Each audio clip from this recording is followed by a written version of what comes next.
Hello all and welcome to our daily news show, The Big Story, where we talk about the hottest topics of today right in the heart of the newsroom. I'm Kimberly Jiao, coming to you live from the Straits Times, and we are streaming on Facebook and YouTube, so if you are watching us on YouTube, do remember to subscribe to our channel. I'll be joined by my newsroom colleagues soon to discuss the topics that got you talking today. Our first story, haze that has blanketed parts of Malaysia and forced the closure of schools came from forest fires in that country and not from Indonesia, said the government in Jakarta on Wednesday, September 11th. Here to discuss this with us is Indonesia correspondent Ashkin. Hello. Hi. Right, so let's talk a little bit about the haze situation in Malaysia. How bad is it?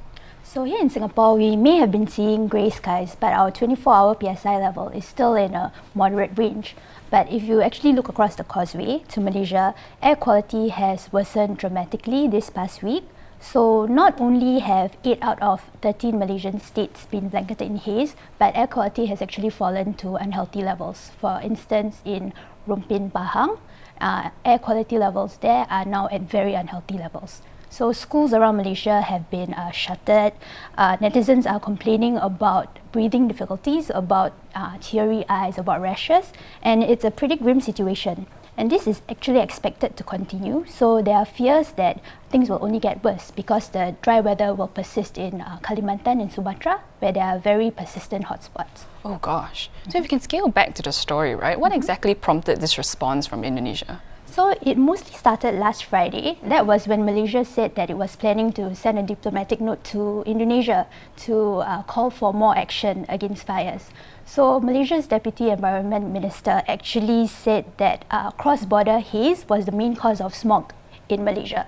And this prompted Jakarta to reply and say that, oh, Jakarta is not the only one at fault when it comes to haze in the region.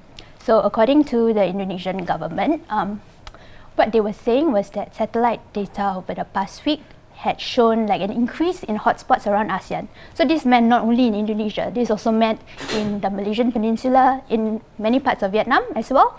So their point was that if there's any haze in Malaysia, it's actually from forest fires in Malaysia. So it even reached a level where Indonesia's Environment Minister, Siti Nurbaya Bakar, came out to say that Malaysia has to be more objective when it explains the haze. And there was an accusation that maybe Malaysia wasn't being exactly open or honest about forest fires in the country itself. So she said she would be writing a letter to, if I'm not wrong, the Malaysian ambassador to help correct their data. Oh, okay. So Malaysia seems to be, standing their ground. So how do you think this is going to unfold from here on? Yeah, so right now, actually, there's still a bit of back and forth going on. So I think the latest development was Malaysia's Environment Minister, Yeo Bee Yin. She responded to her Indonesian counterpart by saying that data clearly shows that Indonesia is responsible for the fires and you shouldn't be pushing the blame to Malaysia.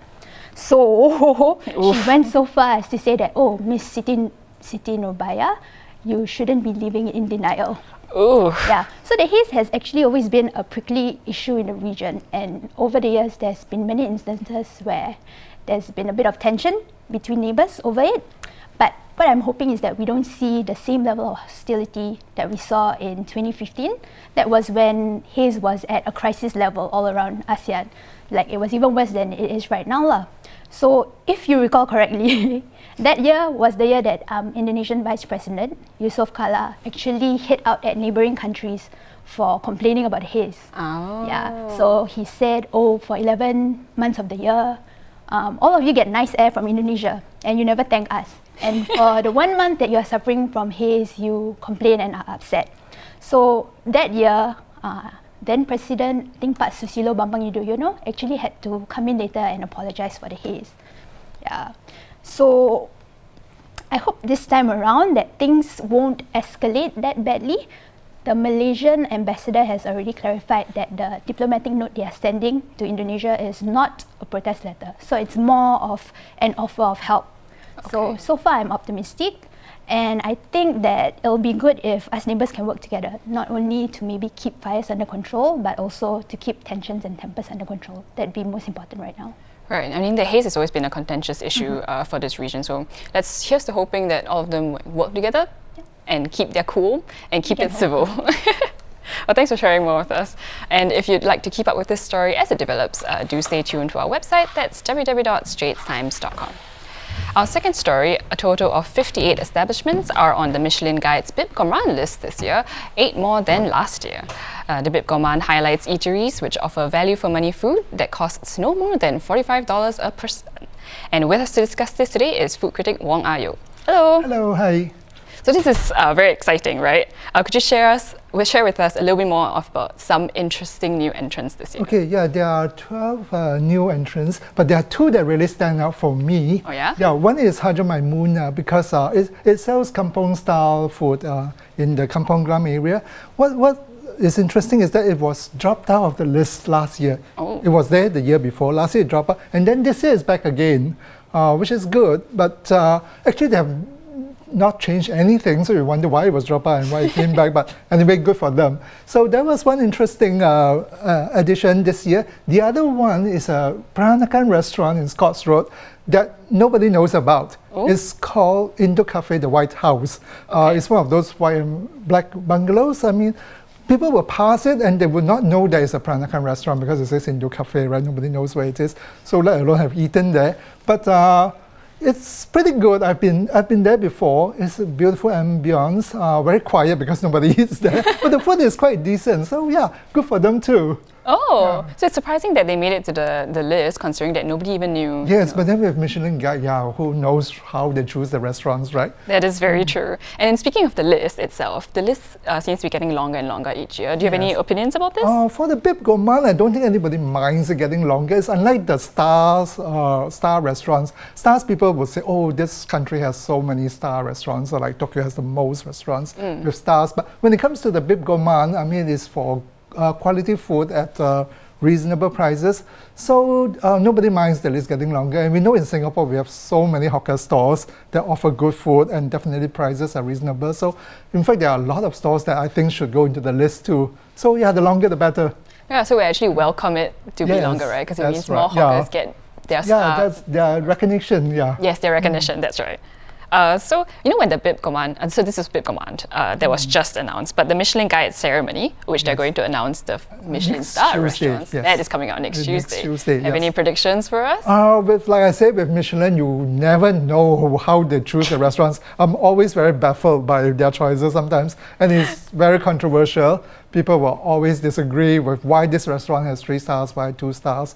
So I won't dare to predict. Okay. But the thing that everybody will be very excited about is whether we're going to get a 3-star restaurant this year. Okay. Because last year there were none. Before that there was Robuchon, the restaurant, the Joe Robuchon, but it closed. And then last year there were no restaurants with 3-star. So this year we're hoping that we'll get at least one more. I have my own expectations and hopes. I hope Zen would get it. Zen is a fine dining restaurant that is in Bukit Pasoh. It took over where Restaurant Andre used to be. The food is good, but what is wonderful for me is the whole experience, because they make it feel so interesting and lively that it's a 4-hour dinner, but you don't feel like it's 4 hours. You don't feel the time passing at all. So I hope it will get 3 stars. Because Singapore does deserve to have 3-star restaurants. And the other one will be at Raffles Hotel. It's a fine dining French restaurant that just opened called La Dame de Pique by a female French chef called Anne-Sophie Pique. I really like the restaurant. It's very elegant, food is really nice, prices are not so high. Yeah, so yeah, these 2 restaurants, hopefully they'll get 3 stars or at least 2. But again, unpredictable. Unpredictable. You never know. Yeah, you never know what's going to happen, right? And it's very exciting. Thanks for sharing more with us. And if you guys want to see if Ayok's predictions are going to come true, or if you'd like to see, or if you'd like to know rather the Michelin star restaurants for yourself, you do have to stay tuned to our website. That's www.straitstimes.com. It's on Tuesday. Yes. Look out for Tuesday. So our third story, the latest labour market data was released by the Manpower Ministry, that's MOM today, September 12, and it showed citizen and resident unemployment rates inching up, as well as job openings declining. Here to share more with us is Assistant Business Editor Joanna Xiao. Hello. Thank you. So could you run us through some of the key statistics? Okay, so today's report covers the second quarter of this year, and it revealed some new things. Among them was that the number of vacancies has fallen for the second consecutive quarter, and the share of Singaporeans and permanent residents who managed to find a job after being retrenched 6 months ago, it has gone down to 60%, which is the lowest level in at least 4 years. Ooh. Yeah, and retrenchments in the first half of this year were also higher than in the second half of the last year, but it was mainly due to a spike in the first quarter. So the second quarter retrenchments have come down. And the figures also state that companies had to hire more foreign workers to fill some gaps. So the growth in the number of foreigners employed here, not including maids, was 11,600 in the first half of this year, compared with 5,300 for locals. I see. So what do these statistics really show, or what do they really mean? Okay, so overall, I think the picture is that employers are being quite cautious in both hiring and firing of workers. So the falling number of vacancies means that companies don't feel that they need to add as many workers, which is expected because the economic conditions are quite uncertain right now, right? But this makes the job market tougher for job seekers. And in fact, MOM stats show that last quarter there were more unemployed people than there were job openings available. Ooh. Yeah. At the same time, employers don't seem to have been laying off that many people, so the retrenchments have been low, which also makes sense because they're kind of waiting and seeing what happens in the next few quarters. And it's actually quite troublesome to fire someone and then have to hire someone again when business picks up. So I think for now, they're still waiting and seeing. You're not seeing any mass retrenchments. And some of them may actually be turning to temporary cost-saving measures, like short work weeks, which means the employees come to work fewer hours a day or fewer times a week, or temporary layoffs, which means the workers can come back to work when business picks up. So MOM's report said that the number of employees on these arrangements have gone up in the past 3 quarters. Yeah, and in terms of why the number of foreign workers here grew more than the number of local workers, MOM said the growth in the number of foreigners employed here was mainly in the services and construction sectors. So in construction, because the activity has picked up again, it was previously quite bad. So that's naturally why you would need more workers, and workers in construction tend to be more foreigners.